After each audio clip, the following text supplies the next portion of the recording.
ముందు నుయ్యి వెనుక గొయ్యిలా ఉంది ప్రస్తుతం నంద్యాల విషయంలో ఏపీ సీఎం చంద్రబాబు పరిస్థితి. ఆయన మడుకు నంద్యాల పంచాయతీ ఉచ్చి ఇంకా చుట్టుకునే ఉంది. టికెట్ ఎవరికి ఇవ్వాలనే దానిపై చంద్రబాబు చేయించిన సర్వేలో విస్తుపోయే విషయాలు బయటపడ్డాయి. సర్వేలో వచ్చిన ఫలితాలను చూసి చంద్రబాబు గుండెల్లో రైళ్లు పరిగెత్తాయని, ఈ రిజల్ట్స్ బట్టి టికెట్ ఎవరికి ఇవ్వాలో తేల్చుకోలేక చంద్రబాబు డైలమాలో పడిపోయారనే టాక్ ఏపీ పొలిటికల్ కారిడార్లో జోరుగా వినిపిస్తోంది. ఏపీలో నంద్యాల రాజకీయాలు గత కొంతకాలంగా ఉత్కంఠగా మారిన సంగతి తెలిసిందే. ఎమ్మెల్యే భూమా నాగిరెడ్డి మరణంతో జరగనున్న నంద్యాల ఉప ఎన్నిక రాష్ట్ర వ్యాప్తంగా ఆసక్తిని రేకెత్తిస్తోంది. టీడీపీలో ఈ ఉప ఎన్నిక పెద్ద మంటను పెట్టింది. టికెట్ కోసం భూమా వర్గం శిల్పా మోహన్ రెడ్డి పట్టుబట్టడంతో చంద్రబాబుకు పెద్ద తలనొప్పిగా మారింది నంద్యాల ఎపిసోడ్. ఈ సమయంలో టికెట్ ఎవరికి కేటాయించాలనే దానిపై నంద్యాలలో సర్వే చేయించింది టీడీపీ హైకమాండ్. అయితే ఈ సర్వేలో కళ్ళు బైర్లు గమ్మే విషయాలు బయటపడినట్లు తెలుస్తోంది.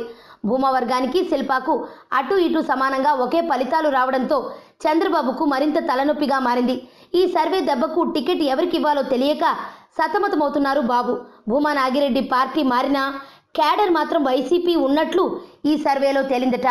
భూమా ఫ్యామిలీకి శిల్పాకు మధ్య స్వల్ప తేడా ఉండటంతో నంద్యాల పంచాయతీ బాబుకు వణుకు పుట్టిస్తోందనే వార్తలు జిల్లా పాలిటిక్స్లో వినిపిస్తోంది.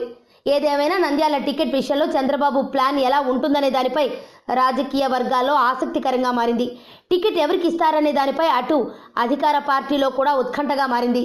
అంతుచిక్కని రహస్యాలు, మరెన్నో మనకి తెలియని పురాతన కట్టడాలు, వాటి వెనక దాగిన నిజాలు, పూర్వీకుల ఆచారాలు, మరెన్నో మూఢ విశ్వాసాలు, ఇలా కాలగర్భంలో కలిసిపోతున్న రహస్యాల కొరకు సబ్స్క్రైబ్ చేయండి రహస్యవాణి ఛానల్.